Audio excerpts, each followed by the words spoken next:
जय हिंद दोस्तों, A1 education में आपका स्वागत है। मैं आपको त्रिकोणमिति के बारे में बताने जा रहा हूं। ठीक है, त्रिकोणमिति है क्या, त्रिकोणमिति है क्या और त्रिकोणमिति का उपयोग ये आपको जानना बहुत जरूरी है। हम लोग मैथ बनाते हैं लेकिन उसका यानी कहाँ इस्तेमाल होता है पता भी नहीं चलता है। ठीक है ना, लेकिन हम लोग बनाते हैं। लेकिन आज आप लोग को हम त्रिकोणमिति का क्या है और उसका हम उपयोग बताने जा रहे हैं जो आपको बहुत पसंद आएगा। ठीक है, सबसे पहले हम त्रिकोणमिति के बारे में देखिए, ये समकोण त्रिभुज पर आधारित है। त्रिकोणमिति आपका समकोण त्रिभुज पर आधारित है। समकोण त्रिभुज, समकोण त्रिभुज पर आपका त्रिकोणमिति क्या है, आधारित है। त्रिभुज में भी आपका मतलब एक होता है त्रिभुज भुजा के आधार पर और एक होता है यानी कोण के आधार पर। यानी त्रिभुज भुजा के आधार पर आपको तीन होता है त्रिभुज, त्रिभुज भुजा के आधार पर, भुजा के आधार पर। ठीक है, यानी भुजा के आधार पर आपका तीन होते हैं। पहला होता है, पहला आपका होता है समबाहु त्रिभुज, समबाहु त्रिभुज, समबाहु त्रिभुज। सेकेंड होता है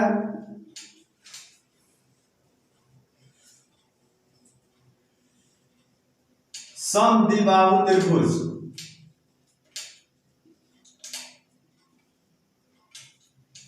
समद्विबाहु त्रिभुज।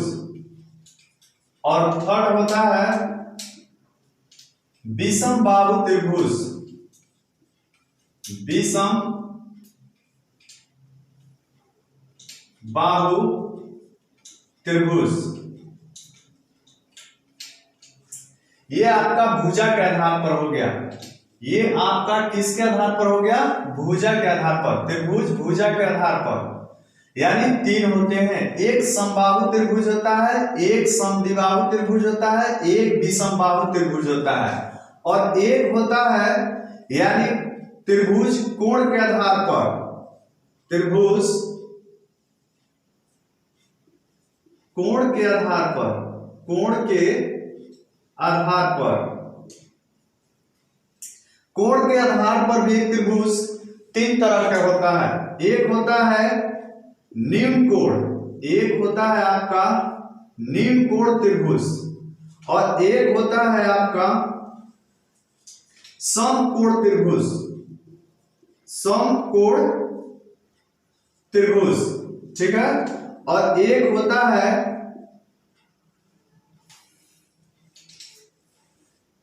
निम्न कोण, समकोण और एक आपका हो जाता है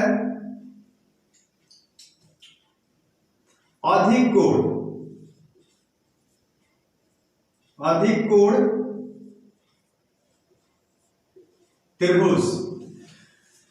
देखिए, यानी हम लोग तो त्रिकोणमिति पढ़ रहे हैं। क्या चीज पढ़ रहे हैं, त्रिकोणमिति। त्रिकोणमिति में ये जो है त्रिकोणमिति आपको समकोण त्रिभुज पर आधारित है, यानी समकोण त्रिभुज पर आधारित है। तो ये इसलिए बताए हैं कि मतलब ये त्रिभुज का ही क्या है, पार्ट है। ठीक है ना, ये किसका पार्ट है, त्रिकोणमिति त्रिभुज का ही पार्ट है। ठीक है, तो ये इसमें त्रिभुजा के आधार पर तीन होता है।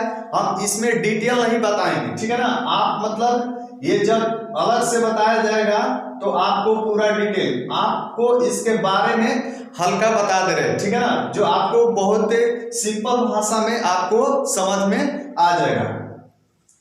पहला जैसे समबाहु त्रिभुज। समबाहु त्रिभुज कहने का अर्थ होता है जिसकी सभी भुजा, ठीक है ना, त्रिभुज में आपको तीन भुजा होती है। ठीक है ना, तो त्रिभुज में आपका 3 भुजा होता है, तो पहला आपका समबाहु त्रिभुज दिया है। क्या चीज दिया है? समबाहु त्रिभुज। समबाहु त्रिभुज दिया है तो समबाहु त्रिभुज की सभी भुजा आपको, सम मतलब क्या चीज? सम मतलब सभी भुजा बराबर हो, उसको हम क्या बोलेंगे?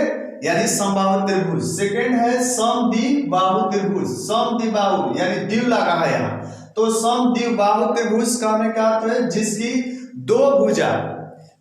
दो भुजा आपको बराबर रहेगा, वो आपका समद्विबाहु त्रिभुज कहलाएगा।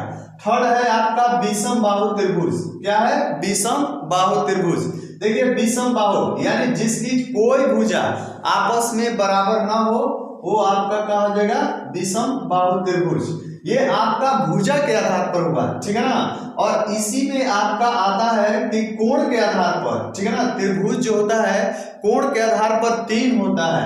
एक होता है निम्न कोण त्रिभुज, और एक होता है समकोण त्रिभुज, और एक होता है अधिक कोण यानी निम्न कोण, जो आपका 0 डिग्री से बड़ा, ठीक है ना। निम्न कोण कहने का अर्थ जो 0 डिग्री से बड़ा और 90 डिग्री से क्या हो? कम हो, ठीक है ना। जो 0 डिग्री से बड़ा हो और 90 डिग्री से क्या हो? कम हो, उसको हम बोलेंगे निम्न कोण त्रिभुज, ठीक है। सेकंड है समकोण त्रिभुज। समकोण जिसका एक कोण केवल मतलब 90 डिग्री हो, वो आपका क्या हो जाएगा? समकोण त्रिभुज हो जाएगा। और एक होता है अधिक कोण, जो 90 डिग्री से क्या होता है? अधिक होता है, और 180 डिग्री से क्या होता है? कम होता है, ठीक है ना। तो अधिक कोण त्रिभुज जो 90 डिग्री से क्या हुआ? अधिक हुआ, और 180 डिग्री से क्या हुआ? कम हो, उसको हम क्या बोलेंगे? अधिक कोण। लेकिन हमको त्रिकोणमिति में ना समबाहु पढ़ना है, ना समद्विबाहु पढ़ना है, ना विषमबाहु पढ़ना है, और ना ही निम्न कोण पढ़ना है, ठीक है। हमको पढ़ना है समकोण, यानी ये समकोण त्रिभुज के बारे में पढ़ना है। किसके बारे में पढ़ना है? समकोण त्रिभुज के बारे में। तो देखिए हम समकोण त्रिभुज के बारे में बताने जा रहे हैं, ठीक है। समकोण त्रिभुज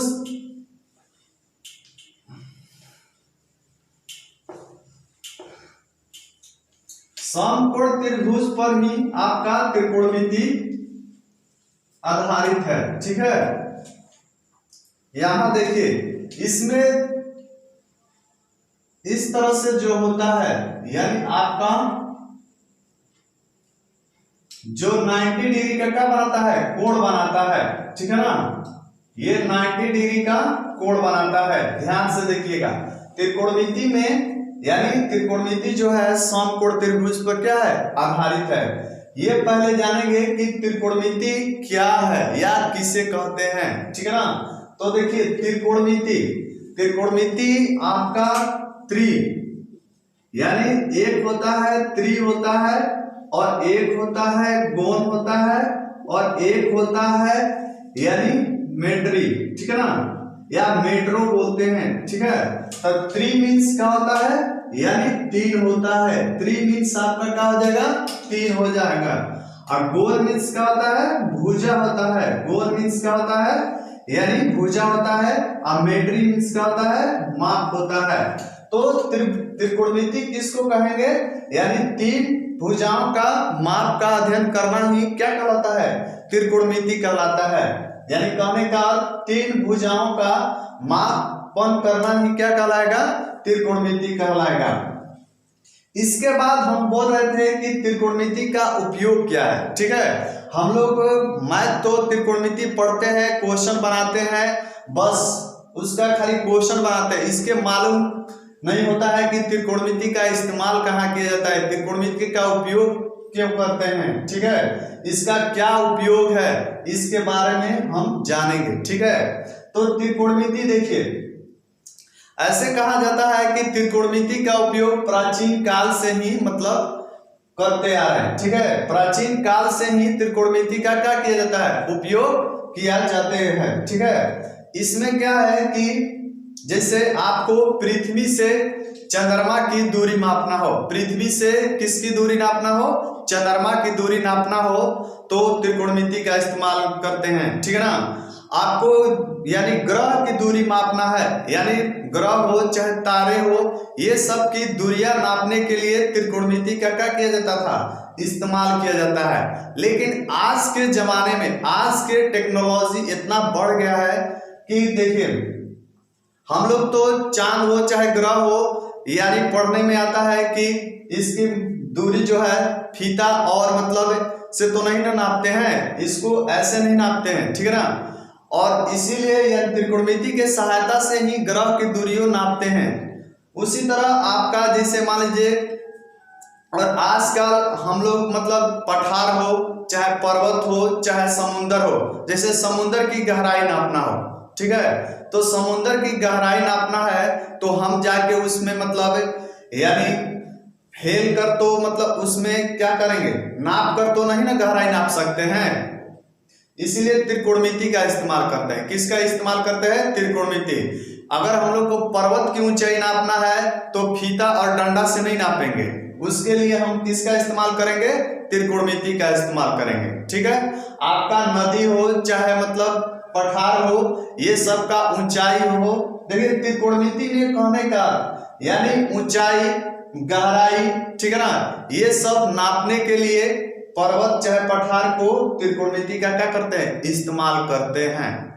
इस तरह से त्रिकोणमिति का उपयोग बताएं और त्रिकोणमिति क्या है ये।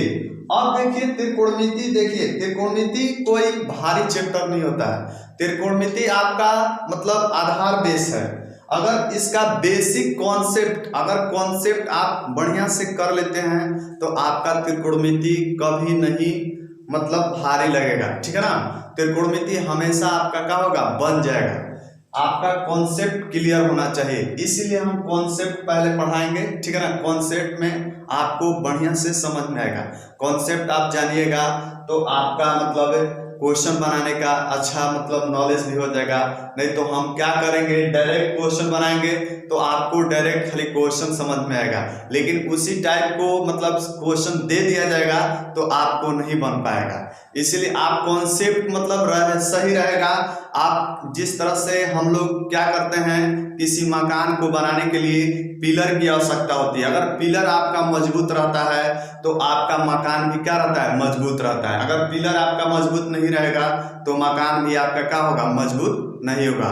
और उसी तरह होता है त्रिकोणमिति। त्रिकोणमिति का मतलब आपको बेस सही हो जाएगा तो त्रिकोणमिति में भारी से भारी सवाल आप क्या कर सकते हैं, सोल्व कर सकते हैं। इसलिए आप ध्यान से देखिएगा, इसमें कोई बड़ी चीज नहीं है। आपके कॉन्सेप्ट से, मन से आप ध्यान से देखिएगा तो आपको बहुत बढ़िया समझ में आएगा। देखिए इसमें क्या होता है, त्रिकोणमिति में आपको एक लंब होता है। देखिए त्रिकोणमिति में एक लंब होता है और एक होता है आधार होता है, ठीक है, और एक क्या होता है, कोण होता है। त्रिकोणमिति में तीन चीज होती है। एक मतलब समकोण त्रिभुज में, ये समकोण त्रिभुज पर आधारित है, आपको बताए भी हैं, ठीक है ना। और इसमें एक लंब होता है, एक आधार होता है, एक कोण होता है। इसी के बारे में मतलब आपको जानना है, ठीक है ना। लंब जैसे यानी लंब को अंग्रेजी में परपेंडिकुलर बोलते हैं। लंब को क्या बोलते हैं अंग्रेजी में, परपेंडिकुलर। अब परपेंडिकुलर को P से सूचित करते हैं। किससे सूचित करते हैं, P से सूचित करते हैं। लंब को परपेंडिकुलर बोलते हैं और इसको P से सूचित करते हैं। आधार को हम लोग बेस बोलते हैं, जैसे बेस हुआ, ठीक है ना, ये बेस हुआ, बेस आधार को क्या बोलते हैं, बेस बोलते हैं, इसको B से सूचित करते हैं।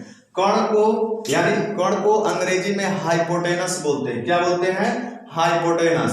तो इसको एज से सूचित करेंगे। इसको क्या चीज से सूचित करेंगे, एज से सूचित करेंगे। इस तरह से मतलब इसको सूचित किया जाता है। लेकिन सिंपल भाषा में क्या करने के लिए क्या होता है कि देखिए पढ़ना एक कोई बड़ी चीज नहीं है। अपने भाषा में जो मतलब व्यक्ति याद कर लेता है और अपने भाषा में जो समझ लेता है तो वो बहुत बढ़िया होता है, ठीक है ना। ऐसे तो एल से दिया है तो ये अपना भाषा जिससे हो जाता है एल से, यानी लम को मतलब एल से सूचित करते हैं, यानी लम को एल लिख सकते हैं। आधार को मतलब क्या लिख सकते हैं, बी लिख सकते हैं। आधार को ए से, देखिए आधार को क्या से करेंगे, ए से, अ से आधार और मतलब ए से आधार, ठीक है ना, इस तरह से। कण को यानी के से सूचित करेंगे, ठीक है ना, कण को के से सूचित करेंगे।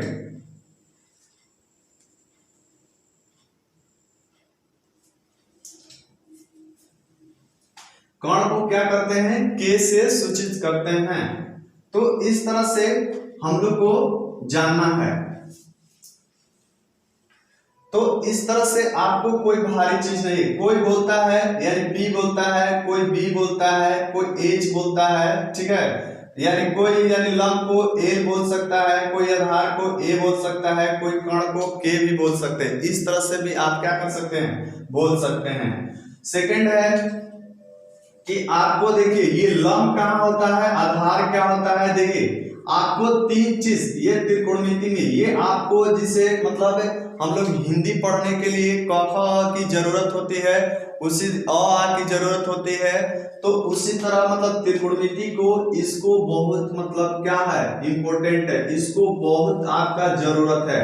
आपको जब मालूम नहीं रहेगा, लम को पी बोलेंगे, आधार को बी और कण को एच, ये सब लम आधार कण आपको तीनों चीज मालूम होना चाहिए। समकोण त्रिभुज में अगर आपको मतलब जल्दी समझना है, ठीक है ना, तो ये आपका तीन चीज बहुत जरूरी है। अगर ये नहीं मालूम रहेगा तो आपको पता भी नहीं चलेगा कि कण कहाँ होता है, लम क्या होता है। तो देखिए ये समकोण त्रिभुज बनाया गया, ये आपका कौन समकोण त्रिभुज है। और इसमें देखिए क्या होता है कि जो सीधा लंबवत होता है ये आपका 90 डिग्री का कोण बनाता है। कितना डिग्री का कोण बनाता है, 90 डिग्री का कोण बनाता है, 90 डिग्री का कोण बनाता है। और ये ध्यान दीजिए कि कण कभी चेंज नहीं होता है, दिमाग में बिठा लीजिएगा कि कण जो होता है कभी चेंज नहीं होता है, कण जो होता है कण कभी चेंज नहीं होता है। यानी समकोण के सामने वाले को क्या बोलेंगे, कण, या जो 90 डिग्री का जो सामने वाली भुजा होती है वो आपको क्या होती है, कण होती है। ये आप माइंड में क्या कर लीजिए, सेट कर लीजिए। अगला है कि आपका देखिए आपका लम और आधार क्या होते रहता है, चेंज होते रहता है। लम और आधार आपका चेंज होते रहता है। लम जो है और आधार आपका क्या होगा, यानी चेंज होते रहता है, ठीक है। देखिए लम आधार कैसे चेंज होता है, ये किस पर डिपेंड करता है। अगर यहाँ थीटा रहेगा, ठीक है ना, ए के सामने से देखेंगे, ए के सामने से देखेंगे तो ये आपका क्या हो जाएगा, लंब हो जाएगा, ठीक है, ये आपका क्या हो जाएगा, लंब हो जाएगा। और ये देखिए थीटा, अगर यहाँ थीटा लेते हैं ए के सामने से करेंगे तो ये तुम्हारा क्या हो जाएगा, लंब हो जाएगा। और ये आपका क्या हो जाएगा, आधार हो जाएगा, ये आपका क्या हो जाएगा, आधार हो जाएगा। यानी ये के से कण बोलते हैं, इसको ध्यान से समझिएगा। अगर ये क्लियर हो जाता है तो आपको क्वेश्चन बनाने में क्या होगी, सहूलियत होगी। अगर ये क्लियर नहीं होगा तो आपको क्वेश्चन बनाने में क्या होगी, दिक्कत हो जाएगा। तो ये ए से आधार हो गया, ये सामने वाला मतलब लंब हो गया, और ये मतलब ए बी भुजा का क्या हो गया, ये आधार। इसको हिंदी में भी लिख दे सकते हैं, इसको आधार बोलेंगे, ठीक है। तो ये आधार हो जाएगा। देखिए लंब और आधार, ये लंब हो जाएगा, लंब हो गया। और ये क्या दिया है कि देखिए लंब और आधार मतलब क्या होता है, चेंज होते रहता है। अगर यहाँ थीटा रहेगा तो ये क्या हो जाएगा, लंब हो जाएगा, ये आपका क्या हो जाएगा, लंब हो जाएगा। और ये आपका क्या हो जाएगा, आधार हो जाएगा, ये आपका आधार हो जाएगा। इस तरह से आपका हो जाता है, ठीक है। तो ये आपका क्या है, ये त्रिकोणमिति का बेस है। आप समझिए कि थीटा के, फिर से समझा दे रहे हैं इसको, यानी थीटा के सामने वाला क्या होता है, हमेशा कण होता है। थीटा के सामने वाला हमेशा आपका कण होगा। और जो बच जाता है, जो थीटा लिया जाता है, जिसे ये थीटा मतलब कहने का अर्थ कि 90 डिग्री के सामने वाला कोण होता है, और ये थीटा मतलब ए है, तो इसके सामने वाला ये लंब चाहे आधार हो जाएगा, चाहे यहां से लेंगे तो ये आधार और ये क्या हो जाएगा, लंब हो जाएगा। आपको इस तरह से दिया रहेगा और ये आपको मालूम है तो आपका सबका होगा क्लियर हो जाएगा। यहां देखिए त्रिकोणमितीय, अब आप चल रहे हैं नेक्स्ट। देखिए